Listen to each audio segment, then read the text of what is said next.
जय श्री कृष्ण भक्तजनों। महालक्ष्मी व्रत कथा।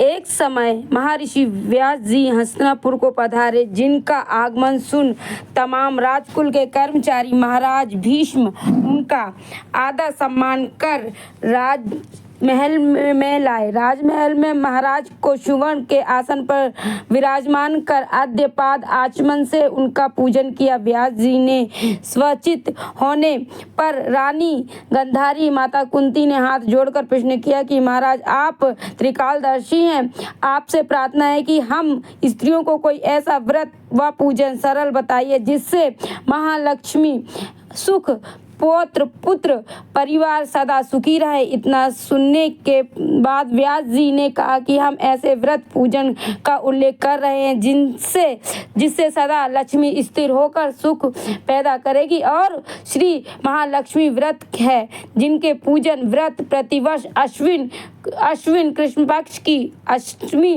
को मनाया जाता है।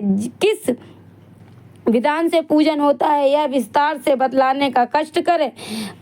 महारानी कुंती और गांधारी ने कहा। तब महर्षि जी ने कहा कि यह व्रत भादो शुक्ल पक्ष की अष्टमी से प्रारंभ करें। अष्टमी के दिन सुबह प्रातः व्रत का मन में संकल्प कर किसी जलाशय, कुएं या नर्मदा नदी में जाकर स्नान कर स्वच्छ कपड़े पहने, फिर ताजी दूबा से महालक्ष्मी जी को जल का तर्पण देकर प्रणाम करना चाहिए।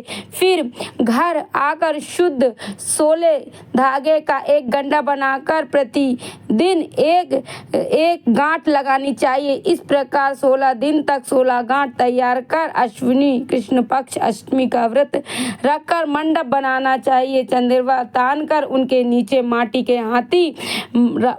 पर लक्ष्मी जी की मूर्ति स्थापित कर इस तरह से पुष्प मालाओं से लक्ष्मी जी व हाथी का व्रत करने से आप लोगों की लक्ष्मी सदा स्थिर रहेगी। ऐसा विधान बताकर व्यास जी अपने आश्रम को प्रस्थान कर गए। उधर समानुसार भाद्रपद मास की शुक्ल पक्ष की अष्टमी को तमाम राजघरानों की रानियों ने व नगर स्त्रियों ने महालक्ष्मी व्रत का आरंभ कर दिया। बहुत सी नारी गांधारी के साथ प्रतिष्ठा मान हेतु व्रत का साथ देने लगी। कुछ थोड़ी नारी माता कुंती के साथ प्रतिष्ठा मान हेतु व्रत का साधन भी व्रत आरंभ करने लगी, पर गांधारी जी द्वारा कुछ द्वेष भाव चलने लगा। ऐसा होते होते 15 दिन व्रत के समाप्त होकर 16वां दिन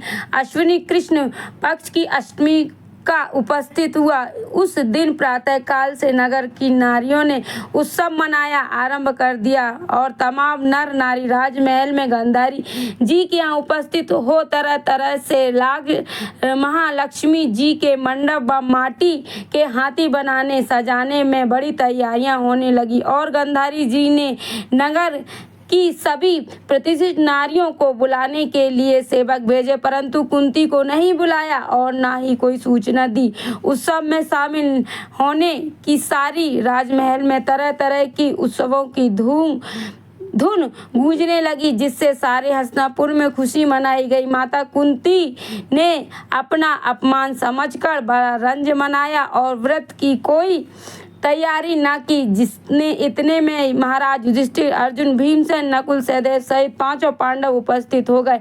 अपनी माता की सजीजा देख अर्जुन ने प्रार्थना की कि माता इतनी दुखी क्यों हैं? हम भी आपके दुख का कारण समझ सकते हैं और दूर करने में भी सहायक हो सकते हैं, आप बयान करें। तब माता कुंती ने कहा, बेटा, यह जाति अपमान जिससे बढ़कर कोई दुख नहीं है।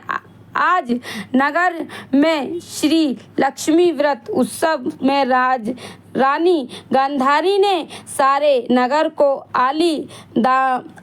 आदमाना औरतें मान देकर बुलाई हैं, परंतु उन्होंने ईर्ष्यावश मुझे अपमान कर उत्सव में नहीं बुलाया। पार्थ ने कहा, माता, क्या यह पूजा सिर्फ दुर्योधन के महल में हो सकती है? आप अपने घर में भी कर सकती हैं। तब कुंती ने कहा, बेटा कर सकती हूँ, मगर वह सात सामान इतनी जल्दी तैयार नहीं हो सकता, क्योंकि गांधारी के 100 पुत्रों ने माटी का एक विशाल हाथी उनके पूजन साथ में सजाया है। वह ऐसा तुमसे ना बनेगा और ना उत्सव की तैयारी होगी। आज दिन भर से ही हो रही है। प्रात ने कहा, माता आप पूजन की तैयारी कर नगर में बुलवा दे।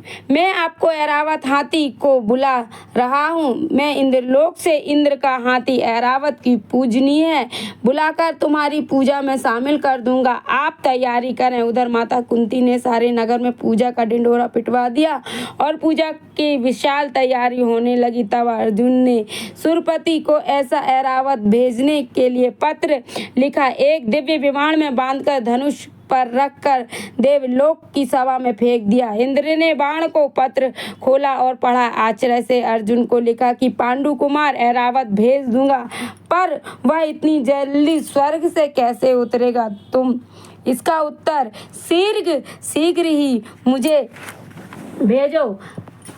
पत्र पाकर अर्जुन ने पत्र में बाणों का रास्ता बनाकर हाथी उतारने से प्रार्थना लिख वापस कर दिया। इंद्र ने मातिल को सारथी को आज्ञा दी कि हाथी को पूर्ण रूप से सजाकर हस्तिनापुर में उतारने को तत्काल कहा। महावत को तरह तरह से साज सामान से ऐरावत को सजाया। देवलोक से अंबर झूल डाली गई। सुवर्ण की पालकी रत्न जड़ित कलशों से बांधी गई। माथे पर रत्न जड़ित जाली सजाई गई। पैरों में घुंघरू सुवर्ण मणियों की बांधी गई।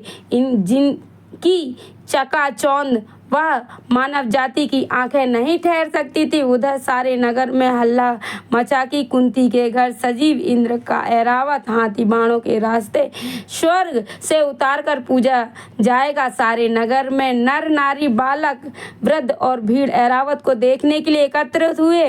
गांधारी ने राजमहल में इस बात की चर्चा सुनी तो वह बड़ी चहल पहल मच गई। नगर की नारियां पूजन थाली लेकर भागने लगी। माता कुंती में महल में उपस्थित देखते देखते सारा महल पूजा करने वाली नारियों से ठसाठस भर गया। सारे नगर में ऐरावत के दर्शनों की अली सड़क महल अटारिया पर भारी भीड़ जमा होने लगी। माता कुंती ने ऐरावत को खड़ा करने हेतु रंग बिरंगे चौक पुरवाकर नवीन रेशमी वस्त्र बिछवा दिया। हस्तिनापुरवासी तरह तरह के स्वागत की तैयारी में फूल माला अबीर केसर में लेकर पंक्तिव्रत खड़े हो गए। उधर इंद्र की आज्ञा से ऐरावत स्वर्ग से बाणों के बनाए रास्ते धीरे धीरे आकाश मार्ग से उतरने लगा, जिसके गहनों की आवाज नगरवासियों को आने लगी। ऐरावत के दर्शन होते ही सारे नगर नारियों ने जय जयकार करने लगा आरंभ कर दिया। ठीक सायकाल ऐरावत माता कुंती के महल के चौक में उतारा गया और तमाम नर नारियों ने पुष्प माला और केसर चढ़ाकर ऐरावत को महाराज धौम्य पुरोहित द्वारा ऐरावत पर लक्ष्मी जी की मूर्ति स्थापित कर वेद मंत्रों द्वारा पूजा की गई। नगरवासियों ने भी लक्ष्मी पूजा का स्वागत करके ऐरावत की पूजा की। फिर तरह तरह से मेवा पकवान लेकर ऐरावत को खिलाया। उधर से गंगा जल पिलाया गया। फिर तरह तरह के पुष्पों की ऐरावत पर वर्षा की गई। पुरोहित द्वारा स्वास्ति पुनः वचन कर व्रतों नारियों द्वारा लक्ष्मी जी का पूजन विधान कराया गया। इस व्रत के डोरा से गंडा में 16 गांठ लगाकर लक्ष्मी जी के सामने समर्पण किया गया। ब्राह्मणों को पकवान मेवा मिठाई देकर भोजन की स्वस्थ व्यवस्था, वस्त्र सुवर्ण अन्न आभूषण देकर व्रत नारियों ने महालक्ष्मी जी पर हाथियों पर पुष्प की वर्षा की। बाद में धौम्य पुरोहित द्वारा महालक्ष्मी जी का विसर्जन किया गया। ऐरावत को नारियों से विदा कराकर इंद्रलोक को भेजा गया। महाराज सूत जी ने ऋषियों से कहा कि हम इस प्रकार जो नारी लक्ष्मी जी का व्रत करती है वह घर उसकी कृपा से सदा धन्य धान्य मांगलिक वस्तुओं से परिपूर्ण होता है और घर में दरिद्रता नहीं रहती, सदा ही सब सुखों से भरपूर होकर आनंद मंगल करती हैं। अर्थ श्री लक्ष्मी व्रत करने की विधि। मति भाद्र शुक्ल पक्ष की अष्टमी से किसी जलाशय में स्नान 16 दिन तक दूबा से प्रतिदिन जल से तर्पण करना चाहिए। पूजा के यह मंत्र पढ़ें। ऊंचा से पुरवटना गांव जहाँ के राजा मंगल सेन अमंती दमंती रानी ब्राह्मण देवता कहें कहानी, हमसे कहते तुमसे सुनते 16 बोल की एक कहानी। बोलो श्री नारायण विष्णु भगवान की जय, माता लक्ष्मी की जय, राधा रमन लाल की जय, बाल गोपाल कृष्ण की जय, शालिग्राम तुलसी मैया की जय। बोलो माता लक्ष्मी की जय। लक्ष्मी